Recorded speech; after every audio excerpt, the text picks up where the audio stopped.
血夜真魂曲第三章萬獸之王。耀眼日光之下，一輛黑色林寶堅尼經過3-1教堂，緩緩轉進華爾街，駛過紐約證券交易所，一路向南街進發，最終停泊在一棟設計新穎的新建摩天大樓之前。一名穿上一套整齊燙貼深藍色暗斜紋西服的男子首先下車。這件男子身材高壯健碩，舉止優雅，加上金絲茶色太陽眼鏡，一頭金色短髮往後梳得貼服齊整，臉色蒼白如雪，鼻子高挺尖削，唇形淺薄，容貌盡日帥氣，年紀大概30出頭。男子如紳士般禮貌地走到助手席旁，輕輕將車門往上推開，迎接一位身穿紅色低胸露背長裙的美女下車。這件紅裙美女一頭短黑髮梳理燙貼，加上一副闊大太陽眼鏡，蒼白的臉上濃妝豔抹，姿態無微婀娜，身材修長而豐滿，圓潤飽滿且比例有點誇張的胸部呼之欲出，走路時如貓衣般擺動着腰肢，極度火辣性感，舉手投足散發住高貴氣質，猶如一名名流貴婦一樣，相當吸引人的視覺神經。美女溫柔地挽着男子的手，雙雙步進大樓大堂接待處，向當值接待員小姐禮貌地道：你好，哥達拉斯夫婦來拜訪斯圖列特先生。接待員小姐翻查一下電腦記錄之後，然後禮貌地道：兩位這邊請。接着便領着兩人走到一部需要用特別鑰匙開啟的客用升降機前。兩人根據接待員小姐指示，按下升降機最頂層按鈕。未幾，升降機門向兩旁徐徐打開，兩人步進一間裝潢古典優雅、氣派非凡，左右兩邊牆壁各裝嵌了一列特高書櫃，寬敞而奢華精緻的特大辦公室。雖然辦公室有一列闊大落地窗戶，能夠盡然飽覽外面紐約市商業區的壯麗景致，但是如今所有窗戶卻被厚重深紅色窗簾遮擋着，使陽光不能灑透進來。敞大的房間中就只有頭頂那玫瑰麗水晶吊燈的微弱燈光在照耀，令寬廣的房間變得昏昏沉沉，彌漫着一股陰森氣氛。這件在雕刻精巧的寬大柚木辦公桌旁，正站着一名身穿黑色西服的黑人高個子、虎背熊腰的容貌剽悍，油亮的光頭紋着一些荊棘狀紋身，一雙如獵豹般兇悍的褐色瞳孔閃爍着冷峻，就像侍衛一樣在守護着旁邊坐在一張雕刻精緻的黑色有木製辦公椅上一位身穿純白西服的老者。古斯塔夫 Gustav， 你找我這麼急，究竟所為何事？坐在辦公桌後，再漫不經心的注視着電腦螢幕的那位老者首先道，其話音雄渾響亮，短短一句話已滲透出無比威嚴。紅裙女子鬆開挽着男子的手，徑自走到房間旁一張沙發坐下，海棠春睡的耳傍着耳把，令胸前夾出一條深長乳溝，以及露出一雙曲線優美的雪白長腿，一臉無微的盯住老者。而那名被稱呼作古斯塔夫的金髮男子則慢慢走到辦公桌前，低聲問道：父親，不知道你有否聽聞過最近出現了一位拿着大提琴的女獵人呢？老者將視線由電腦螢幕挪開，以一雙深邃有神的淡褐色眼瞳直視着眼前的古斯塔夫，如獵鷹盯住獵物一樣，同時壓低聲線說道：我當然知道啦，放任這瘋婦把事情越鬧越大，一切都是怪你辦事不力吧。話音平淡，不緩不急，卻攜帶着強烈責備意思。古斯塔夫深深的吸了口氣，說道：那個人好可能是艾斯特·戴爾那兩個血液科學家的獨生女兒。一個已死的人，怎麼可能？難以置信，但千真萬確。古斯塔夫，你曾經有2次機會將錯誤糾正，但卻因為你的輕率和大意而錯失了。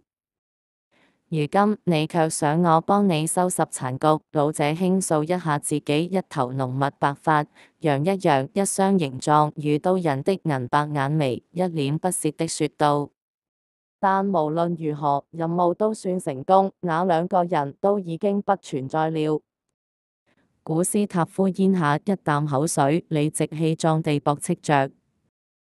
可是如果那少女真是艾斯特戴爾，就代表那條方程式尚在人間，就在那少女身上，我肯定。老者壓低聲線道：父親，究竟你想從那女孩身上找到什麼啊？那時候她才10歲，能夠做到什麼啊？你知道嗎？我能夠坐上這個位置，就是因為我從來都不會輕視任何威脅。老者斬釘截鐵地道：那條方程式是否真的存在仍然是未知數，而人類最終能否成功研發出來，亦只是一個問號，根本談不上威脅。古斯塔夫一臉不屑說道。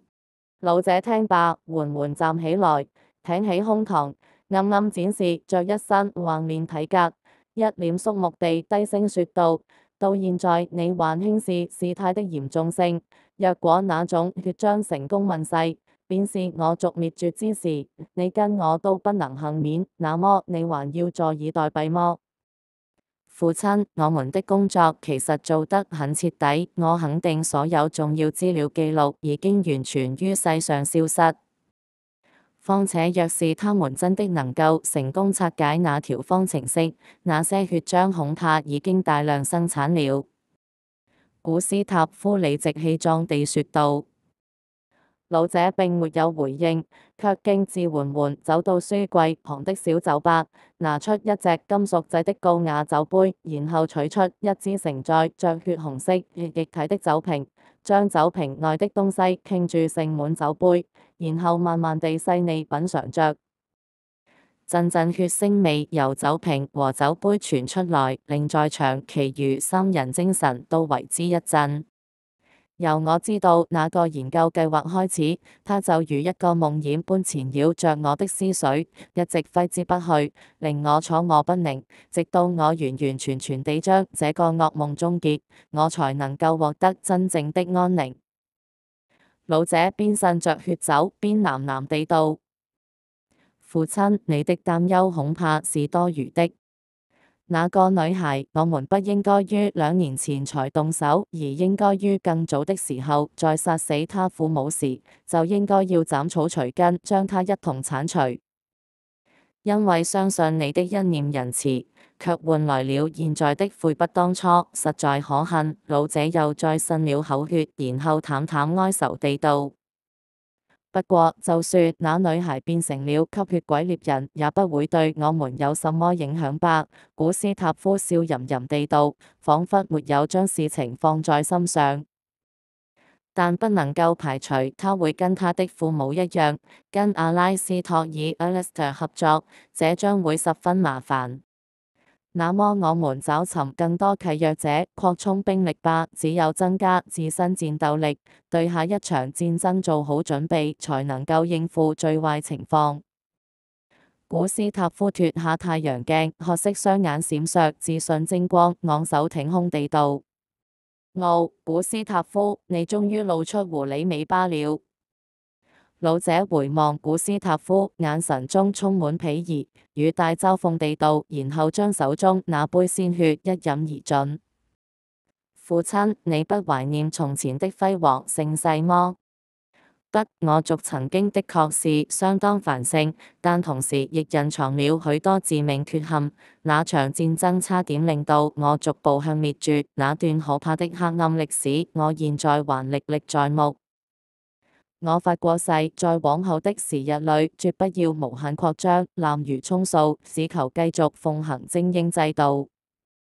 老者放下空空如也的酒杯，在辦公桌上，行近古斯塔夫身邊，湊近他耳邊輕聲繼續說道：我們是高貴血族，位階食物鏈的最高層，就像是閃爍着金色光芒的雄獅一樣，是尊貴無比的萬獸之王，絕對不是豬和狗等低級生物可比。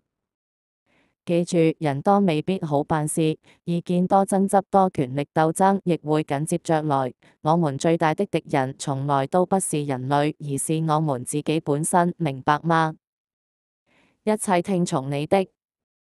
縱使萬分不願，但古斯塔夫仍然和應答道：乖孩子，你應該清楚明白，能夠令一個家族一直保持興旺繁盛，最重要的究竟是什麼？老者那雙淡褐色的深邃眼瞳直視着古斯塔夫，如夢囈般低聲問道，仿佛有股魔力般攜帶着強烈壓迫感，令人呼吸困難。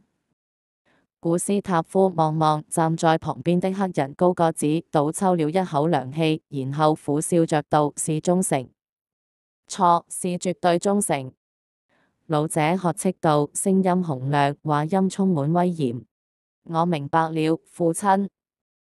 古斯塔夫，你要永遠記住，我足不出戶能知天下事，沒有東西能逃避得過我眼底。我要的是秩序、和諧和安定，而不是混亂。老者話不緩緩，伸出右手。古斯塔夫點點頭，握住老者的手，然後恭恭敬敬地彎下腰，向老者手背獻上親吻。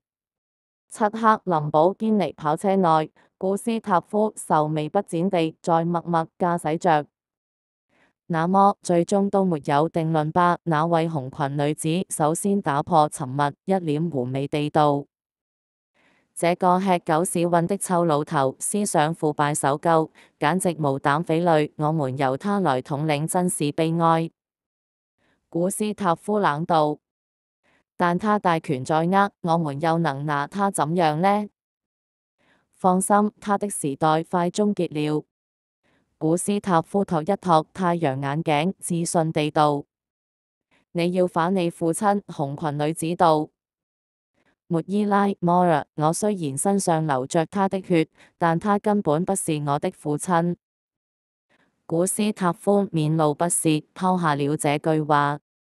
莫伊拉笑了，露出一雙尖銳犬齒。此刻，他只感到前所未有的自在和興奮。